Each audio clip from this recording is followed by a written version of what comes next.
UDF യാത്ര തിരുവനന്തപുരത്ത് എത്തുമ്പോഴേക്കും കൂടുതൽ ആളുകൾ UDF പാളയത്തിലേക്ക് എത്തും. മുൻപ് വിട്ടുപോയവരെയൊക്കെ ചേർത്ത് പിടിക്കുന്നതാണ് പറയുന്നത്. അപ്പോൾ അങ്ങനെ എന്തെങ്കിലും ഓഫറുകൾ ചർച്ചകളൊക്കെ നടന്നുണ്ടോ?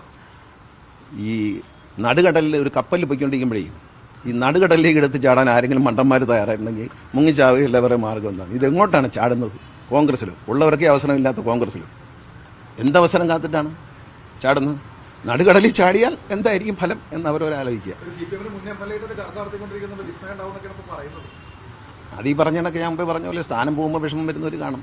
അങ്ങനെയുള്ളവരാണല്ലോ പോകുന്നത്. സ്ഥാനം വന്ന എല്ലാ സ്ഥാനവും CPM പാർട്ടിയും LDF കൊടുക്കാവുന്ന എല്ലാ MLA സ്ഥാനങ്ങളും മറ്റ് ജില്ലാ പഞ്ചായത്ത് പ്രസിഡന്റ് സ്ഥാനങ്ങളും ഒക്കെ കിട്ടിയതിന് ശേഷവും പെട്ടെന്നൊരു ദിവസം കമ്മ്യൂണിസ്റ്റ് പാർട്ടിയിൽ നിന്ന് രാജി പോലും വയ്ക്കാതെ മറ്റേ പാളയത്ത് പോയി കയറുന്നത്, അവരുടെ പന്തലിലോട്ട് എന്ന് കയറുന്ന മര്യാദകൾ കാണിക്കുന്നവർ കാണും. ഇത് പൊതുവിൽ ഇടതുപക്ഷത്തുള്ളവരും കമ്മ്യൂണിസ്റ്റ് പാർട്ടിയുള്ളവരൊക്കെ ഒരു ആദർശമുള്ളവരാണെന്നാണ് വയ്പ്പ്. എല്ലാവർക്കും ആദർശം ഉണ്ടാവണമെന്നില്ല. അവനങ്ങോട്ടും ചാടി ഇങ്ങോട്ടും ചാടി. അപ്പം ഈ കപ്പലിൽ പോയിക്കൊണ്ടിരിക്കുക, നടുകടല ചാടുന്നത്. കോൺഗ്രസ്സിലുള്ളവർക്ക് ഈ സീറ്റും ഇല്ല, ഒന്നുമില്ല. അതിനെന്താ? ആർക്കും എവിടെയും മത്സരിച്ചുകൂടി? തലയ്ക്ക് വെളിവും 10-21 വയസ്സും കഴിഞ്ഞാൽ ആർക്കും ഇന്ത്യയിൽ എവിടെയും മത്സരിക്കാം. ആരും തടയാൻ നോക്കൂ? ആർക്കും നോമിനേഷൻ കൊടുക്കാൻ മത്സരം.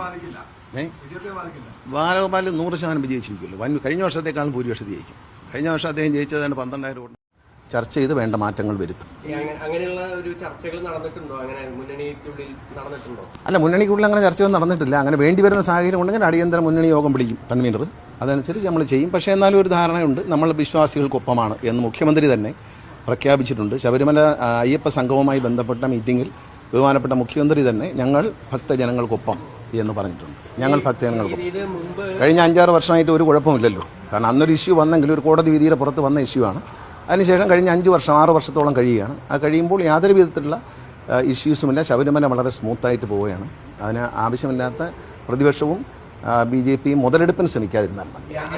അന്നുണ്ടായത് പിന്നീട് ഉണ്ടായ തെരഞ്ഞെടുപ്പിലുണ്ടായ വലിയ തിരിച്ചടി അത് ഈ ഒരു വിഷയം പ്രതിപാദിച്ചിട്ട് ഇല്ല. ഈ വിഷയം കൊണ്ടാണെന്നൊന്നും നമ്മൾ വിലയിരുത്തിയിട്ടൊന്നുമില്ല. ഈ വിഷയമൊന്നുമല്ല. പക്ഷേ അത് ഓരോ തെരഞ്ഞെടുപ്പിൽ ഓരോ സാഹചര്യമാണ്. ഇപ്പോൾ പഞ്ചായത്ത് തെരഞ്ഞെടുപ്പിൻ്റെ സാഹചര്യമല്ല പാർലമെൻറ്റ് തെരഞ്ഞെടുപ്പിൽ, പാർലമെൻറ്റ് തെരഞ്ഞെടുപ്പിൽ സാഹചര്യമല്ല അസംബ്ലി തെരഞ്ഞെടുപ്പിൽ. അതൊക്കെ മാറിയും തിരിഞ്ഞും വരും. കാരണം ഞങ്ങൾ കഴിഞ്ഞ മന്ത്രിസഭയിൽ 1ാം പിണറായി സർക്കാർ കഴിഞ്ഞ് 2ാമത്തെ വരുമ്പോൾ ഞങ്ങൾക്ക് ഇത്രയും ഭൂരിപക്ഷം കിട്ടുമെന്ന് നിങ്ങൾ വിചാരിച്ചാണ്? ആരെങ്കിലും വിചാരിച്ചാണ്? ഒരു LDF പിന്നെ UDF എന്ന് പറഞ്ഞ് 2ാം ഭരണം എന്നെ കിട്ടുമെന്ന് പ്രതീക്ഷിച്ചല്ലോ. പക്ഷേ ജനങ്ങളുടെ ഉള്ളിൽ കേരളത്തെ നയിക്കാൻ കരുത്തുള്ള നേതാവ് പിണറായി വിജയനാണെന്നുള്ള കാര്യത്തിൽ യാതൊരു സംശയവുമില്ല. നിങ്ങൾ ആരും വോട്ടിട്ട് നോക്കിക്കൂ. കേരളത്തെ നയിക്കാൻ, പിന്നെ വാചമടിക്കാനും കുറ്റം പറയാനും ഒക്കെ ആരെ കൊണ്ടും പറ്റും. പക്ഷെ നയിക്കാൻ ശക്തിയുള്ള കരുത്തുള്ള നേതാവ്, നമ്മളെ ഒരു വികസനത്തിലേക്ക്, അതായത് വളരെ ചരിത്രപരമായ വികസനത്തേക്ക് കേരളത്തെ നയിച്ച, പവർക്കിട്ടില്ലാത്ത കേരളം, 4.5 ലക്ഷം ആൾക്കാർക്ക് പട്ടയം, ഇതെല്ലാം കൊടുക്കാൻ കഴിഞ്ഞത് സഖാവ് പിണറായി വിജയൻ്റെ നേതൃത്വത്തിലുള്ള സർക്കാരാണ്. ഞങ്ങളുടെ നാട്ടിലൊക്കെ ഭൂമിയില്ലാത്ത അനേകർക്ക് ഭൂമി സ്വന്തമായി. കാരണം 3.5 കോടി ജനമുള്ള സംസ്ഥാനത്ത് 4.5 ലക്ഷം പേർക്ക് പട്ടയം കൊടുത്തു, സ്വന്തമായി ഭൂമി നൽകിയെന്ന് പറയുന്നത് ചെറിയ കാര്യമല്ല. അതൊരു സർക്കാരിനെ ചെറുതായി കാണരുത്. അതൊക്കെ എടുത്ത് പറയൂ. അതൊക്കെയല്ലേ പ്രധാന കാര്യം. പട്ടയം കൊടുത്തു, എല്ലാ വില്ലേജ് ഓഫീസിൻ്റെ രേഖകളും നിമിഷം കൊണ്ട് കിട്ടുന്ന ഓൺലൈനിലേക്ക് കൊണ്ടുവന്നു, അഴിമതി കുറച്ചു. എല്ലാം അഴിമതി പൂർണ്ണമായി നിർത്തിയെന്ന് നമുക്ക് പറയാൻ പറ്റില്ല. അഴിമതി കുറച്ചു, പരിപൂർണ്ണമാണ്. 23 സർട്ടിഫിക്കറ്റുകൾ വളരെ വേഗത്തിൽ തടസ്സമില്ലാതെ ജനങ്ങൾ കിട്ടുക എന്ന് പറഞ്ഞാൽ അവിടെ അഴിമതിയില്ലല്ലോ, സമയബന്ധിതമായി കിട്ടുമല്ലോ. അപ്പോൾ ഇത്തരത്തിലുള്ള ഒരുപാട് വലിയ നേട്ടങ്ങൾ, വിദ്യാഭ്യാസ രംഗത്ത് വലിയ മുന്നേറ്റം നടത്താൻ കഴിഞ്ഞു. എല്ലാ എൻ്റെ നിയോജകമണ്ഡലത്തിൽ മാത്രം 55 സ്കൂളുകളാണ് പുതിയ ബഹുനില മന്ദിരം പണിതിരിക്കുന്നത് ഈ 10 വർഷത്തിനുള്ളിൽ. അപ്പോൾ മികച്ച നേട്ടമാണ്. കിഫ്ബിയിലൂടെ കോടാനുകോടി രൂപയുടെ റോഡുകൾ നിർമ്മിച്ചു. ഇപ്പോൾ ശബരി റെയിൽപാത വരുന്നു. അതിന് കിഫ്ബിയിൽ നിന്നാണ് പണം കൊടുക്കുന്നത്. സ്ഥലം എടുക്കാനായിട്ട് എത്രയോ കോടി രൂപ, 10,000 കണക്കിന് കോടി രൂപയാണ് സ്ഥലം എടുക്കാൻ വേണ്ടി കൊടുക്കുന്നത്. അപ്പോൾ ഇങ്ങനെ ഉള്ള ഒരു സാഹചര്യമാണ് നമുക്കുള്ളത്. അതുകൊണ്ട് നല്ലൊരു ഭരണമാണ് കേരളത്തിൽ നടക്കുന്നത്. കേരളത്തിൻ്റെ ചരിത്രത്തിലെ ഏറ്റവും വലിയ വികസന പ്രവർത്തനങ്ങളാണ്. അതിനെ ശ്രദ്ധ തിരിച്ചുവിടാൻ വേണ്ടി ശബരിമല, സ്വർണ്ണക്കൊള്ള എന്നൊക്കെ പറയുമ്പോഴത്തേക്കും വാജിവാഹനം എടുത്ത് കൊടുത്തവരും ഒക്കെ ഇതിനകത്ത് പെടുമല്ലോ. ഒരു പാർട്ടിക്കാർ മാത്രമാണ്. ചില ആളുകൾ ചക്കരക്കുടത്തിൽ കൈയിടുന്നു, അത് നക്കുന്നു. അത് നമ്മുടെ കുഴപ്പം കൊണ്ടല്ല. അതിൻ്റെ പാർട്ടി എന്ത് ചെയ്തു? മുന്നണി എന്ത് ചെയ്തു? ചക്കരക്കുടത്തിൽ കൈയിട്ടാൽ നക്കുന്നവൻ അനുഭവിക്കും, അത്രയേ ഉള്ളൂ. ഇവിടെ നമ്മളെന്താ, കുറ്റം ചെയ്തിട്ടുള്ളവരെ നിയമത്തിന് മുമ്പിൽ കൊണ്ടുവരാനാണ് നമ്മുടെ രാജ്യത്ത് വ്യവസ്ഥയുള്ളത്. അതിൽ ഒരു വീഴ്ചയും LDF സർക്കാർ വരുത്തി. ഈ പ്രേംകുമാർ ഇടതുപക്ഷം വിട്ട് UDF പാളയത്തിലേക്ക് പോകുന്നതാണ് പറയുന്നത്. അദ്ദേഹത്തിന് ചില വിമർശനങ്ങളൊക്കെ ഉണ്ടായിരുന്നു, പരസ്യമായി തുറന്നു പറഞ്ഞത്. ഒരു ജാഗ്രത കുറവുണ്ടായി അദ്ദേഹത്തെ കൂടെ നിർത്തുന്നത്. അല്ലല്ല, നമ്മളൊരു സ്ഥാനം ലഭിക്കുകയും ആ സ്ഥാനം നഷ്ടപ്പെടുമ്പോൾ പാർട്ടി വിടുകയും ചെയ്യുന്നത് അന്തസ്സാണ്. അദ്ദേഹം അങ്ങനെ ചെയ്യുമെന്ന് ഞാൻ വിശ്വസിക്കുന്നില്ല. കാരണം അദ്ദേഹം ഒരു നല്ല മാന്യനായ വ്യക്തിയാണ്.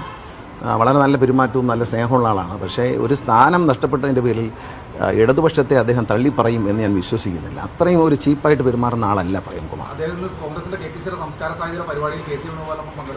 സംസ്കാര സാധ്യതയിൽ പങ്കെടുക്കാം, അതിനൊരു സാംസ്കാരിക സംഘടന ആയതുകൊണ്ട് കുഴപ്പമില്ല. പിന്നെ അവരുടെ തീരുമാനം അവരല്ലേ എടുക്കേണ്ടത്. ഞാൻ പ്രേംകുമാർ ഇങ്ങനെ തീരുമാനിക്കണം എന്നെനിക്ക് പറയാൻ പറ്റും. പക്ഷേ ഞാൻ വിശ്വസിക്കുന്ന പ്രേംകുമാർ ഒരു ചെറിയ സ്ഥാനമാനത്തിന് വേണ്ടി, അതും ഒരു ചെറിയൊരു സ്ഥാനമാനത്തിന് വേണ്ടിയിട്ട്, അത് രഞ്ജിത്ത് ഒഴിഞ്ഞ സമയത്ത് അദ്ദേഹത്തിന് സാംസ്കാരിക മന്ത്രി അദ്ദേഹത്തിന് ചുമതല നൽകി. ആ ചുമതല അദ്ദേഹം നന്നായി നിർവഹിച്ചു എന്ന് തന്നെയാണ് എൻ്റെ വിശ്വാസം. അങ്ങനെ ഒരാൾ ആ ടേം കഴിഞ്ഞപ്പോൾ റസൂൽ പൂക്കുട്ടിയെ പോലെ ഒരു ഇൻ്റർനാഷണൽ ഫിഗറിനെ അതിൻ്റെ പ്രസിഡൻ്റാക്കി. അതൊരു തെറ്റല്ലല്ലോ. റസൂൽ പൂക്കുട്ടി എന്ന് പറയുന്ന ഇൻ്റർനാഷണലി അംഗീകാരം നേടിയ ഓസ്കാർ നേടിയ മലയാളിയാണ്. അദ്ദേഹം ഒരു കുറവുള്ള ആളല്ലല്ലോ. അപ്പോൾ അദ്ദേഹത്തെ പകരം വെച്ചു. ആ ടേം കഴിഞ്ഞു, ആ ടേമിൻ്റെ കാലാവധി കഴിഞ്ഞു, വെച്ചപ്പോൾ പിന്നെ അദ്ദേഹം പിണങ്ങുമെന്ന് എനിക്ക് തോന്നുന്നില്ല. അതിനുവേണ്ടി പിണങ്ങുന്നെങ്കിൽ ഷെയ്മല്ലേ, മോശമല്ലേ? സ്ഥാനമാനങ്ങൾക്ക് വേണ്ടി നമ്മൾ പിണങ്ങുന്ന ആളാണ് പ്രേംകുമാർ എന്ന് ഞാൻ വിശ്വസിക്കുന്നില്ല.